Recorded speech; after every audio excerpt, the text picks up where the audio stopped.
Not bad timing for the song. I usually let this opening intro go on for 3 minutes, and here we are, 3 minutes flat. So, bravo. Hello, everyone. I am John Coleman from ApocatastasisInstitute for the Humanities and Alternative College and High School here on New Milford, Connecticut, USA. The purpose of this broadcast is to get into Slaves Are Us. And this is part of our project series here at Apocatastasis. So as we get everything queued up, the project is our top shelf curricula here. We have dozens of standalone courses taught by all manner of capable instructors. However, what makes the project different is its scope. So this is our undergraduate study in the integrated humanities. We're looking at the entire swath of human history from the caveman days until now over a 3-year period.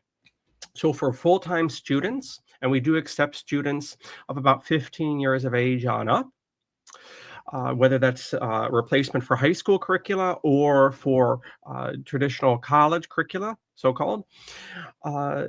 This is an intensive 4-day-a-week study over 3 years. However, for the project, we have other variations, especially for adult learners and those with family obligations and so forth. We have other regular ways to meet, whether that's a biweekly seminar or monthly seminar, even once a week, whatever the case may be. And then for general learners, and that's how you're accessing this presentation, for general learners, we make the sources that we're using freely available. Our poetry cursus, our monthly cycle of poetry, and the different volumes. Right now, we only have prepared volume 1, and even that in a provisional sense. In time, this will grow to be quite an intricate study, but nevertheless, we are capable of conducting classes right now in the project if your interest is truly piqued. And of course, beyond just the readings and these sorts of lectures, the great benefit of enrolling is for class discussion. All right, so let's hop along Cassidy here. And by the way, I'm going to show you on the screen share the project website here. And we'll get going. So we looked at priesthoods last week, and this week we're getting into slavery, economics, and all of this is related, in fact, as mankind is stretching its legs. Well, sometimes that has an exploitative aspect, as we shall see. Homo homine lupus, man is a wolf to man. Before we get into our worthy topic for today, here is the project subsite, and there are various recordings. You can get a flavor of things, especially if this is new to you, but especially, we have the document here, which I have queued up for our perusal today. We also have where is it here? Yes. Slaves and households in the Near East. For whilst it is true, we spend most of our time with H.G. Wells and his helpful, not perfect, but helpful outline of history, which forms, in a sense, the skeleton of our unified curricula. And we have a little photo of Mr. Wells himself atop. There we go, a dapper-looking British fellow himself. But we do have, of course, other readings, and for this week, we're going to dive into some introductory remarks on slavery, especially in the Middle East, or as they call it in England and apparently in American academe, the Near East. Okay, and this project page is down below. Let's get into our topic proper. So going to read a bit about H.G. Wells, not so much about him, but about his take on things here. And let's see if we can blow this up here.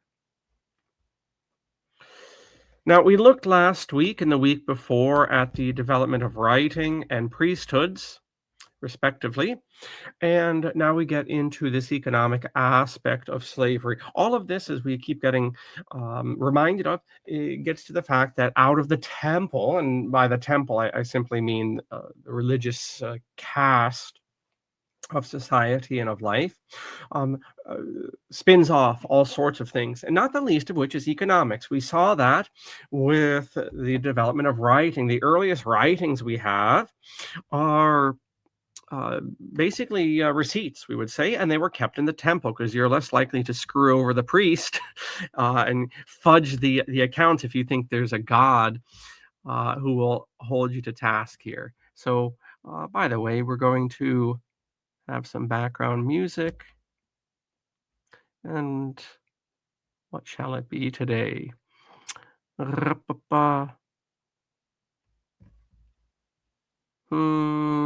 Here we go. Relaxing music will do. Okay, we're dealing with a stressful topic.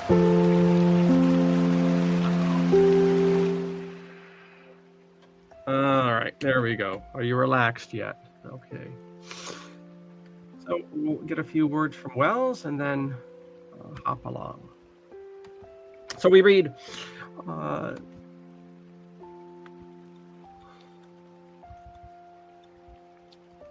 okay, the earlier wars did not involve remote or prolonged campaigns, and they were waged by levies of the common people. But war brought in a new source of possessions, plunder, and a new social factor, the captive. In the earlier, simpler days of war, the captive man was kept only to be tortured or sacrificed to victorious gods. The captive women and children were assimilated into the tribe. But that's a, yeah, I mean, that's a very polite way of saying, you know what. But later, ancient captives were spared to be slaves because they had exceptional gifts or peculiar arts. It would be the kings and captains and kings, to Brendan Behan's song, who would take these slaves at first, and it would speedily become apparent to them that these men were much more their own than were the peasant cultivators and common men of their own race. So you have these war captives, and obviously they're going to be scraping and bowing, even more so, king that you are, even more so than your own subjects. So there's even you're noticing this as a king, as a tribal chief, whatever, and whatever in between. You're noticing that there's this new caste of war captives who are more pliant. The slave could be commanded to do all sorts of things for his master that the quasi-free common man, the so-called fellahin, when we get to Oswald Spengler, he'll use that language, the quasi-free common man, would not do so willingly because of his attachment to his own patch of cultivation. From a very early period, the artificer was often a household slave, and the manufacture of trade goods, pottery, textiles, and metalware and so forth, such as went on vigorously in the household city of Minos, of Gnosis, was probably a slave industry from the beginning. Sais, in his Babylonians and Assyrians, quotes Babylonian agreements for the teaching of trades to slaves. And dealing with the exploitation of slave products. Slaves produced enslaved children. Enslavement in discharge of debts added to the slave population. It is probable that as the cities grew larger, a larger part of the new population consisted of these slave artificers and slave servants in the large households. They were by no means abject slaves. In later Babylon, their lives and property were protected by elaborate laws. We'll see that with the Hebrews too. Nor were they all outlanders. Parents might sell their children into slavery, and brothers, their orphan sisters, free men who had no means of livelihood, would even sell themselves into slavery. You say, what? How can that be? But do we not do that when we enter some of these debt contracts? I mean, it might be more nice, more fluffy. Oh, we're in a mortgage. We have student loans, but we're free. Not really. The borrower is the slave of the lender. If you have any outstanding debts, you are in a state of slavery to the debtor, or rather, you, the debtor, are in a state of slavery to the creditor. We might have gussied it up right?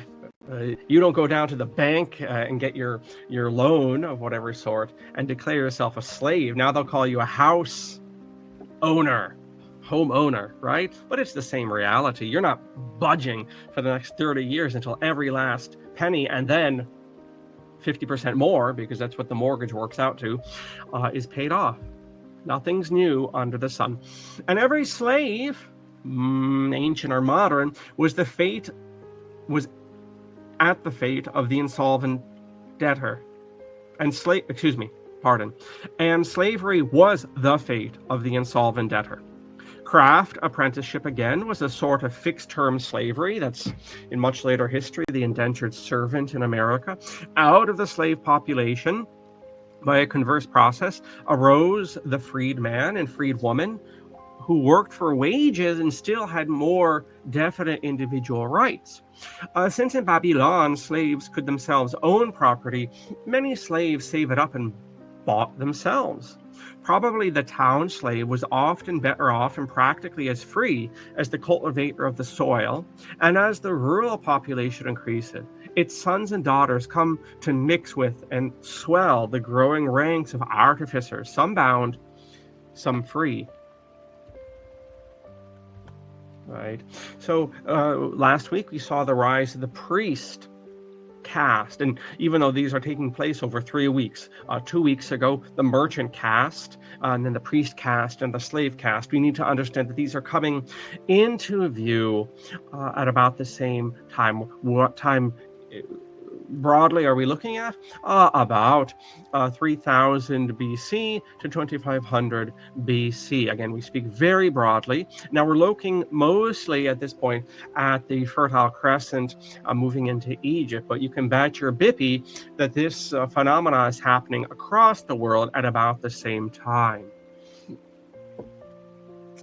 As the extent and complexity of government increased, the number of households multiplied. Under the king's household grew up the households of his great ministers and officials, until under the temple grew up the personal households of temple functionaries. It is not difficult to realize how houses and patches of land would become more and more distinctly the property of the occupiers and more definitely alienated from the original owner god, or the king god that we looked at. The earlier empires of Egypt and China both passed into a feudal stage in which families originally official become for the first time noble families. Right, families that have been on the ground, your ass has been paying them rent for so long that you can't even remember not paying them rent. Right, your granddaddy was paying them rent. Your great-granddaddy was paying the same family rent. And so this is the beginning of the noble caste. And so just as the priesthood kind of spins out of, or rather, I should say, the kingship springs out of and spins out of the priesthood, so likewise we see the noble caste spinning out of the kingship caste. In the later stages of Babylonian civilization, we find an increasing propertied class of people appearing in the social structure. Neither slaves, nor peasants, nor priests, nor officials were these, but widows and descendants of such people, or successful traders and the like, and all masterless folk. Traders come in from outside. Babylon was full of Aramean traders who had great establishments with slaves, freedmen, employees of all sorts. Their bookkeeping was a serious undertaking. It involved storing a great multitude of earthenware tablets, so not very practical in terms of transport, although very practical in terms of decay, right? We have a lot of these earthenware things, whereas in other societies with different climates like India or China, some of their parchments, a lot of their parchments are destroyed, especially parchments written on bark and so forth. Upon this gathering, mixture of more or less free and detached people would live other people, traders, merchants, small dealers, catering for their needs. Sayus, this other author, gives the particulars of an agreement for setting up and stocking of a tavern and beer house, for example. A passerby, the man who happened to be about, had come into existence. So we have another another cast, the layabout, the waif, shall we say. Now, getting back to the concept of kingship, we had left off on an interesting note. And we're seeing society at this stage stratify. And the human being is not the only creature on this earth to stratify. We know dogs, for instance, very quickly find a pecking order. Chickens, we get that language, pecking order. We get that chicken language from from the poultry world. And so likewise with the human being, we stratify. And we want to think abstractly. In fact, there have been some sentences here that demand that. And we can see how mankind is thinking in a more abstract, maybe disconnected way, maybe a dangerous way. That's another discussion. But this idea of buying yourself, a very peculiar language. And yet we find society is willing to tolerate such thinking. Debt itself is a very interesting concept. All of this leads back, where I want to take this, to the priesthood and the kingship. You wonder in the ancient world, and repeatedly throughout human history, even in some interesting ways nowadays, we see this association of natural enough priesthoods, but also political priesthoods with spirituality, religion, whatever. We see that. And in the ancient world, maybe they were a bit more honest and a bit more open about it. There was this idea that the ruling caste somehow represented the divine order of the universe. And different peoples had different languages for this. The Romans would call this natural law in their day. The Romans are quite a bit getting ahead of ourselves. But, we might call it Qi in China at different times. And other languages and cultures had different ways. But this observation that life on this earth, in the natural world, in the animal kingdom, the plant kingdom, so to speak, and in humanity, we all have rhythms and cycles, and there's clearly an order to things, from the height of the mountains to the marketplace, to literally the depths of the sea. There are clearly laws being followed automatically.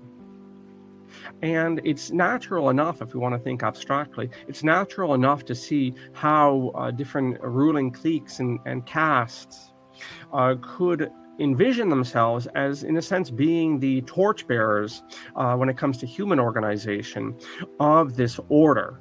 Mankind delineates like animals.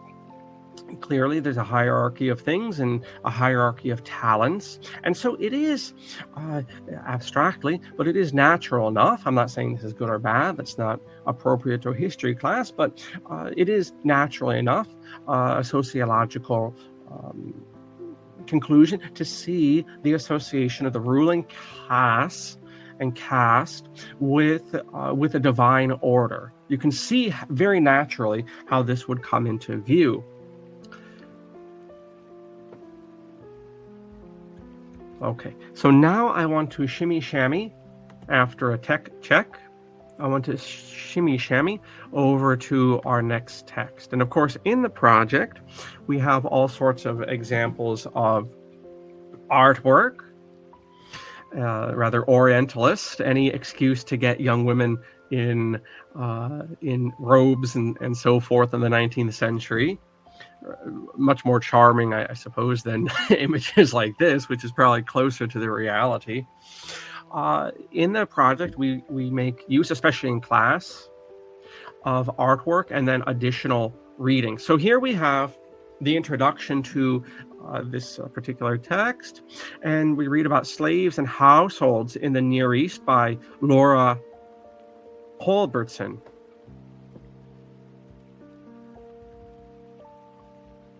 Make it a little bit bigger, I think. Slavery in innumerable permutations is recognizable to historians of any period of human history, yet scarcely any other social group is less accessible in historical sources than the enslaved. The biases of written records account for many impediments to developing an understanding of slavery, along with significant differences in sociocultural, legal, and economic systems across time and place. I mean, that is a reality as historians we have to grapple with, is that the powerful get to write the history, and the powerful don't give a damn about their slaves, so the slaves don't get written about very much. And of course, if they are written about, it's very much from the third person. You're not hearing from the slave. The problem of understanding slavery as an historical phenomena also is the result of various theoretical traditions, scholarly approaches, and discursive strategies employed in different fields and subfields. Consequently, a common framework for the study of slavery is elusive, even if often expected.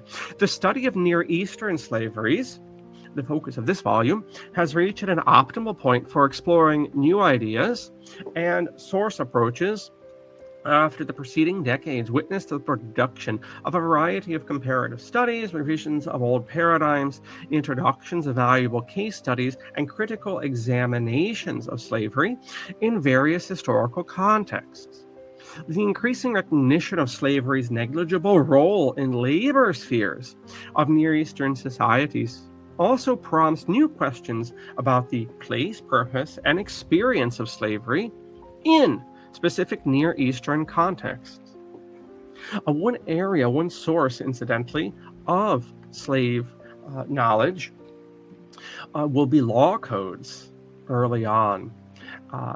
And this naturally arises out of the growing complexity of ancient societies, and also very much in fits and starts, very, very much, but also a growing appreciation of rights. And you can't just do anything at all to your slaves, or even more importantly, your neighbor's slaves. So there's this whole aspect of property rights. So we say human rights, and it sounds very nice, and so it is. But also, you're basically classing the slave in the same, rights as animals. Not because you're mushy gushy about them. That day would come much, much later, with all sorts of intermediary influences explaining it. But in the ancient world, it is a matter of your neighbor's property rights, that you have certain limitations on what can be done to a slave in terms of punishments, for example. I did want to make a mention of that, the use historians make of law codes. Okay. Approaching slavery through households. At the outset of the seminar, from whence this series of essays comes, the participants agree that no essential form of Near Eastern or Oriental slavery exists, nor any such universal definition capable of unifying the disparate and graduational realities of enslaved people in Near Eastern societies. Nevertheless, a common analytical fulcrum was incorporated into discussions to promote focused discussions and delimit an immense and expansive topic. This focal point was the household, or enslavement household nexus. The scholars of medieval and early modern Near Eastern societies have already explored the household approaches, building new paradigms and perspectives to use in other fields. And it's interesting, these boundaries and these ways of perceiving dominion, and where one person's dominion, I suppose, and another's begins. And so you have, and we'll see this very much when we get to the Romans, who have this very much as a paradigm in their law, the idea of the household. You have the individual household, but in a sense, the state is also considered a household. And where do the rights of the lawmaker, whether that's the parens patria, or the Senate, or various other, household leaders in between, where does one end and another begin? And what are those those doorways that delineate that? You can see how abstract law is, and this will come about at the same time. You're starting to see an abstraction of religious life, and we would say a type of refinement and in fits and starts and halting, yes, but a slow, very, very slow sublimation of the mind of man, and also the law of man and the religion of man. Slowly over hundreds of years, thousands of years, these things refine to becoming more and more abstract and shall we say numinous? I don't know if that's the right word in certain regards. But the household, in any case. The notion of household in the pre-modern world, whether understood as an idea, physical space, an economic unit, legal institution, or social or biological group, there are some examples of that abstraction, is of course an enormous subject in its own right and has earned considerable treatment elsewhere. For the purpose of the Oriental Institute seminar, the concept of a household allowed the participants to maintain a more focused and discursive world than would otherwise have been possible, centering discussions on the dynamics of enslaved people in their immediate contexts. Households as domestic units, temple and state institutions, or legal and symbolic entities, are the sites through which the historian can most meaningfully understand the experiences, roles, labor, and reality of the enslaved. The household encompasses the heterogeneous community in which slavery and non-slavery coexisted. The papers presented herein employed this notion directly or indirectly to varying degrees, depending on the conditions, data needed for groundwork, and specific problems for the context under investigation. Now, I want to go to this section above on Babylonian slavery.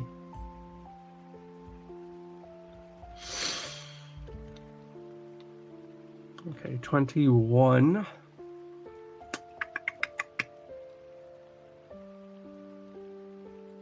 Okay, now that's probably not going to match up, but we'll see here. 21 PDF. Okay, so let's try 30. Teleprompter free education. Let's try 40. You think they could make the PDF pages ever match the real pages, huh? No. We got too greedy. 35? Nope. 30? Okay. We're getting close. 21. Right there. Right there. Okay. So slavery in the private households towards the end of the 3rd millennium BC.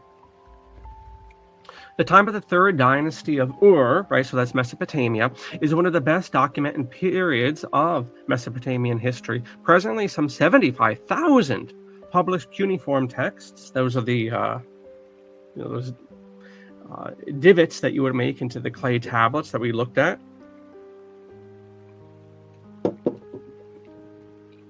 Of the Ur 3 period are available. The overwhelming majority of the documents come from archives of the state economy and administration. Talk about boring reading. Whilst on the other hand, only 2,000 texts come from areas outside of state administration, from private households. They notice, even these are rather dry, right? Private legal documents, but you can intuit some things from that. Most of the Ur 3 documents come from southern Mesopotamian places like Girsu, Umma, Ur, Pores, Dagon, Nippur, and recently Garsanan. Taking into account the specific situation of traditions, also the uneven geographical and archival distribution of the Ur 3 sources, it can be stated that the present number and nature of the sources, supplemented by a law code, court documents, royal and private inscriptions, and literary texts, in part going back to the Ur 3 tradition, encourage studies on socio-economic problems of ancient Mesopotamia. They mention all sorts of related studies and publications. In general, it should also be emphasized that the labor of slaves took place mainly in private households, rather than in economic spheres of the palace or temple institutions.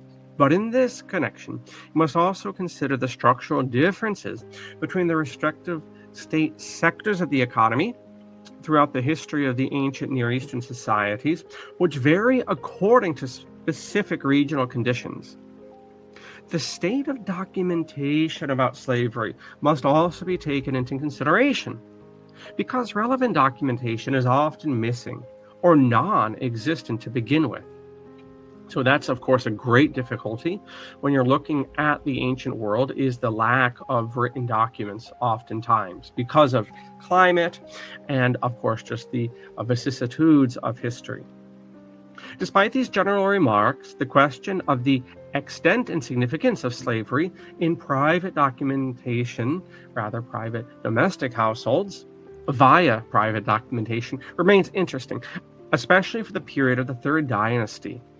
To this day, scholars express an assumption that the Earth III kingdom is best characterized as a patrimonial state whose economic institutions strictly controlled all essential economic means, including spheres of agriculture, cattle breeding, trade, and craft. This is natural, isn't it? Because you're looking at the God-King idea. And so you're going to have a very totalitarian type of economy.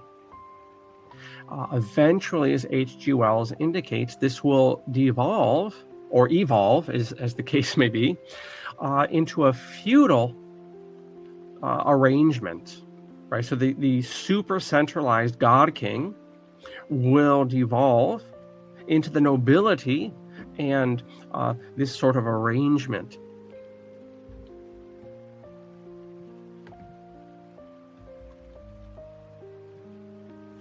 As such, it is said that the space and possibility for private property and private economic initiative or activity did not and could not exist in the Earth III period. The ensuing debates about the existence and nature of Earth III private economy are also based on the theoretical presuppositions, which I have discussed elsewhere, approaching the matter from different points of view.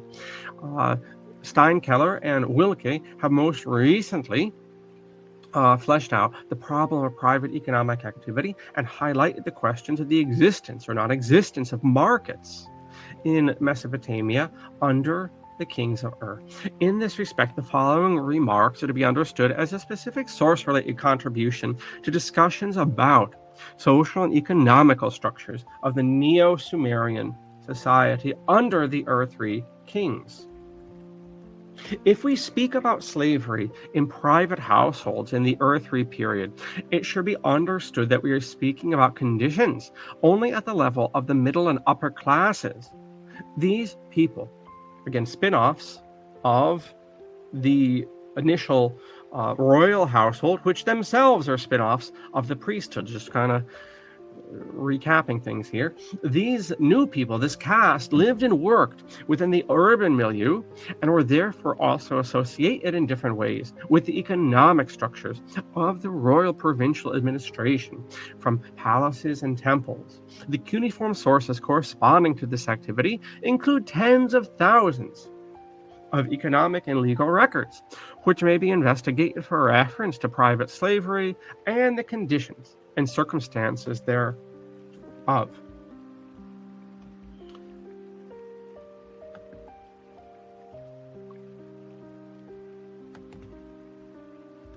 Now, I'm going to dip our toes into next week. Again, these week breaks are somewhat arbitrary. The text just runs on. So carrying on with slavery, back to H.G. Wells here. He says, another and far less kindly sort of slavery also arose in the old civilization, and that was gang slavery. If it did not figure largely into cities, it was very much in evidence elsewhere. The king was, to begin with, the chief entrepreneur. He made the canals and organized irrigation, such as Hammurabi's. He exploited mines. He seems, in Gnosis, to have organized manufacturers for export. The pharaohs of the First Dynasty were already working the copper and turquoise mines in the peninsula of Sinai. For many such purposes, gangs of captives. Here we go, right? Gangs of captives. Gangs of captives, right? These look at their facial features. These are obviously Hamitic features, right? So-called African features.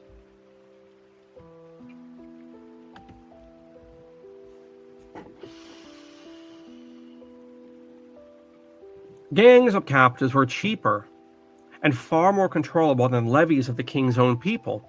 From an earlier period, too, captives may have tugged the oars of the galleys. Though Tor notes that up to the age of Pericles, the free Athenians were not above this task. And the monarch also found slaves convenient for his military expeditions. They were uprooted men. They did not fret to go home because they had no homes to go to. They were conquered. The pharaohs hunted slaves in Nubia in order to have black troops for their Syrian expeditions.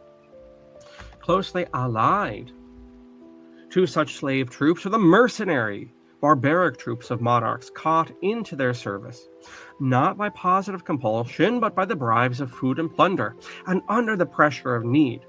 As the old civilization developed, these mercenary armies replaced the national levies of the old order more and more. The servile gang labor became more and more important and significant factor it was in the economic system. From mines and canals and wall building, the servile gang spread into cultivation. Nobles and temples adopted the gang slave system for their work. Plantation gangs began to oust the patch cultivation of the labor serf in the case of some staple products. And we'll just finish up here with this paragraph. So, in a few paragraphs, we trace the development of a simple social structure of the early Sumerian cities to a complex city crowds. The multitude of individuals varying in race, tradition, education, and function, varying in wealth, freedom, authority, and usefulness in the great cities of the last 1,000 years BC. The most notable thing of all is the gradual increase amidst the heterogeneous multitude of what we may call free individuals, detached persons who are neither priests, nor kings, nor officials, nor serfs, slaves, neither who are under no great pressure to work, and who have time to read and inquire.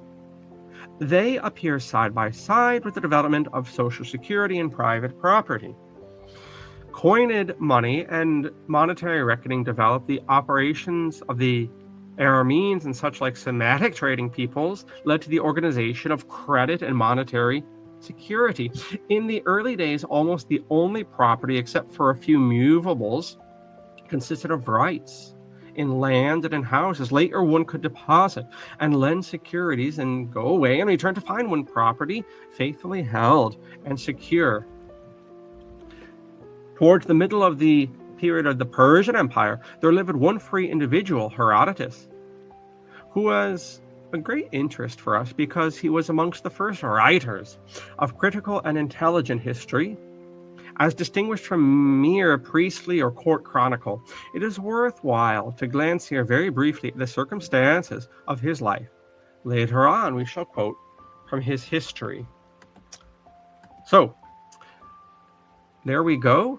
Next week, we're going to look a lot at Herodotus. We'll nibble away a bit at H.G. Wells, but we have no shortage of analysis of the man or words from the man himself. He is one of a number of people who are called the father of history.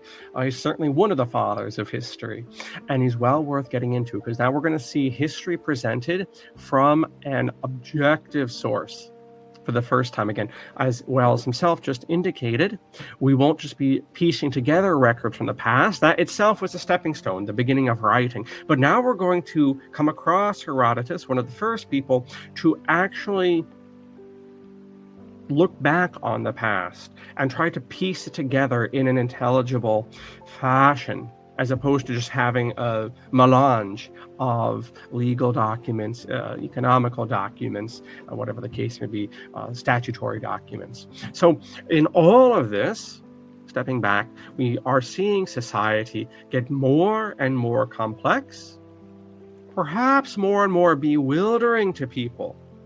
And that will explain, arguably, certain complexities and certain refinements that we will notice in the religious order. But it is enough today to look at the rise of the slave caste, how that comes about largely, perhaps as an amelioration of the slaughter of captives, and how all of this fits into an ever-increasing economical complexity, an abstract complexity. So there we go. I encourage you to check out the project's website and especially to consider enrolling in some capacity here at Apocatastasis, whether that's full-time or more informally on a monthly or weekly basis. There's a unique opportunity here to learn about human history in an integrated fashion, looking at, yes, monographs, but also all sorts of other things, literature, philosophy, art, all of which, like a single garment, woven together, something you will get at no other school except Apocatastasis. So thank you so much, and get reading one way or another. Get reading our project text, which you can access on that website. Okay, take care now.